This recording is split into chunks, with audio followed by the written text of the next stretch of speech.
Now that I've completed Spider-Man 2 and the entire city is safe, I'm feeling a little nostalgic. I waited to play this game for so long, and now that it's over, I wish there was more. But until New Game Plus drops, and hopefully the option to replay bosses, I want to rank the bosses of Spider-Man 2. If you haven't completed Spider-Man 2, spoilers ahead. While I won't go into detail on how these fights begin or the stakes, I will be going into some technical detail on each of the 10 bosses of the game. I'm Late to the Gamer, and this is the bosses of Spider-Man 2 from worst to best.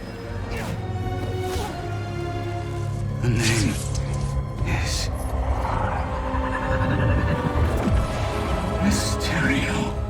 It takes a bit of work to get the opportunity to face Mysterio one-on-one, and looking back, it really wasn't worth it. Don't get me wrong, the atmosphere of the fight is great, and the twist in the conclusion is notable. But as the physically weakest person in the Spider-Man Rogues gallery, this fight is essentially the Scarecrow fight from the Arkham series. It's an imaginative location that plays with your senses, but mechanically, it's pretty simplistic. But I guess this is a step up from the last Spider-Man 2 game.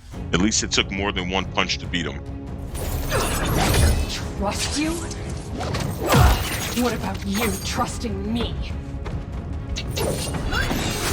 I actually enjoyed this fight, but in the game with 10 bosses, I expected more from this optional boss fight. Wraith is actually challenging. She becomes more and more aggressive as the fight continues. Her attacks all have a delay to them, and her attacks perfectly align, giving her multiple ways to alter her combos. I died quite a few times in the second phase of the fight, when she really took advantage of her environment, making you keep one eye on her, one eye on her weapon, and one eye on the ceiling. You need 3 goddamn eyes and a 6th sense. On the hardest difficulty, she's a nightmare. Oh, did I also forget to mention that she can parry you?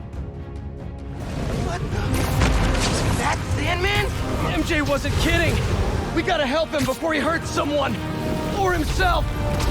More of an introduction to several mechanics of the game than a boss fight, but my god, it's still beautiful. The scale of this battle, how cinematic it is, the multiple phases, I felt like I was storming Olympus on Gaia's back. This fight was an excellent tone setter for the game, and while technically it's the easiest battle of the game, its style earned it enough points to move up to number 8.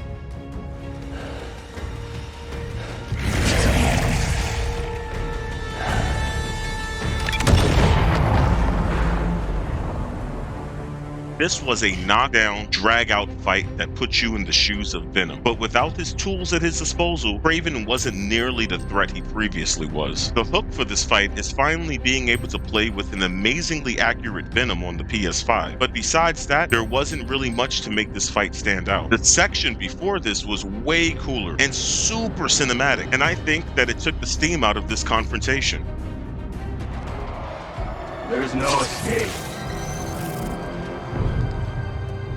I tried.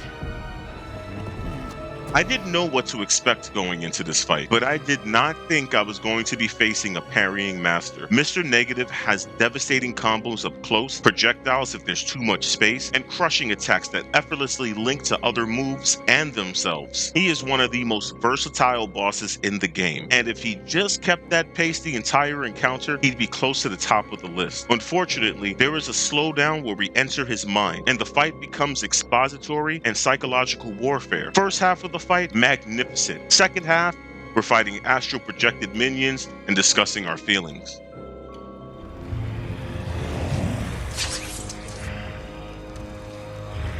It's just me.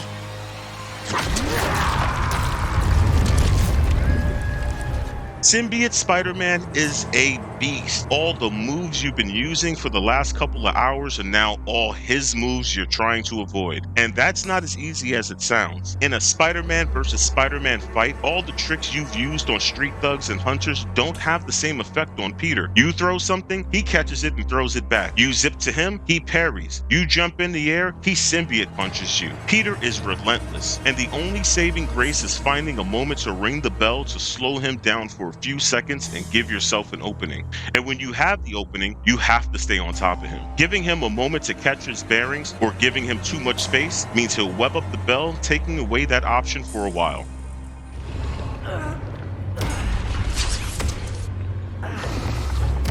Hey, Doc. Ready for your annual physical? This fight was great. Huge hulking enemy? Check. Use of the environment? Check.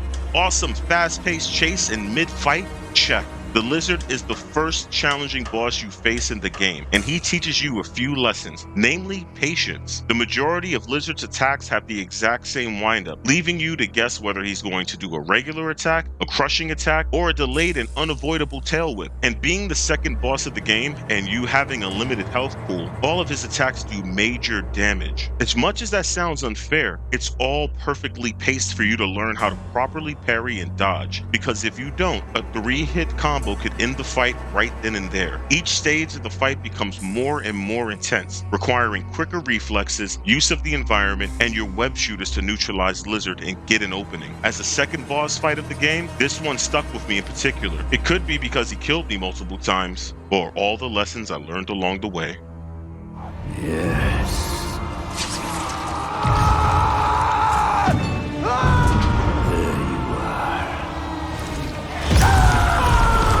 I love a challenging boss that doesn't feel cheap, and this is Kraven. He uses everything to his advantage, and he wants you to do the same. He uses multiple weapons and techniques to take you down, from throwing a spear to using a cloaking device to evade your spider sense. Even when he picks up a sniper rifle midway through the fight, he's so quick, your spider sense doesn't even tell you he's about to attack. It literally never goes red to warn you of an incoming bullet. He uses a bell to stagger you and tries to choke you out, and when all else fails, he wields a huge axe and has one of his dogs nullify your abilities. For variety and excellent use of arena, Kraven is definitely one of the best encounters of the game.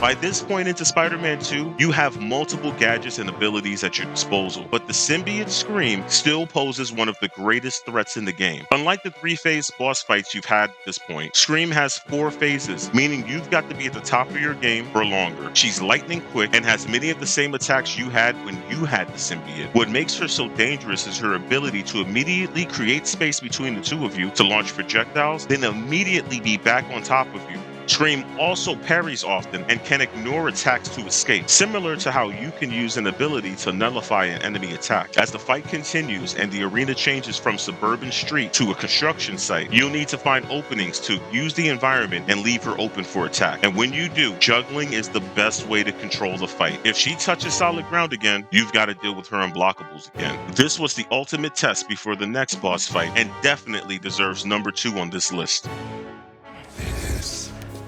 It's where we became best friends. Yeah, it is. And now it's where we become brothers. When it comes to pure difficulty, Venom is by far the most challenging boss fight. It's not because he does something completely brand new, but he challenges you to take everything you've learned along the way and put it to practical use. Fighting against Venom is about as close as you can get to fighting against another person. Venom uses your exploits against you. He can parry almost anything in your arsenal, and he will use his abilities at the right time to nullify your attacks. He's got a large health pool, can instantly create distance, has projectiles including a bomb, and he hits like a goddamn train. 1 second you're fighting him, and the next second you're on the floor because he's comboed his entire moveset and ended with 2 unblockable attacks. The first phase is a pretty standard one-on-one fight. And I mean pretty standard as in, he's doing everything I just mentioned and periodically making the entire floor of the arena unusable. Step on the symbiote covered ground and it's over. In the second phase, he stops making the floor lava, but he gains armor that can only be broken by your abilities. And what do you know? Those are locked until you beat up enough of his minions, all the while he's attacking you. The third phase tests your ability to stay airborne long enough to ground him. He starts using faster projectiles, staggers less often, and interrupts even more than before. And finally, the fourth phase just ramps up the intensity. Venom flies faster, fires even more projectiles, almost never staggers, can perfectly target you anywhere on the ground and in the air, uses the symbiote punch repeatedly, and times its abilities to block your moves. It's not often that I reach the final boss of a game and feel like everything I've learned over the course of this story has had a valid use in this fight, but Spider-Man 2 did it. But that's just my opinion. I'd love to hear yours in the comments below. Which boss gave you the most trouble? Which ones did you enjoy fighting the most? I'm Late to the Gamer. This is Console to Control Gaming. Smash that like button, and I'll see you guys on the next one.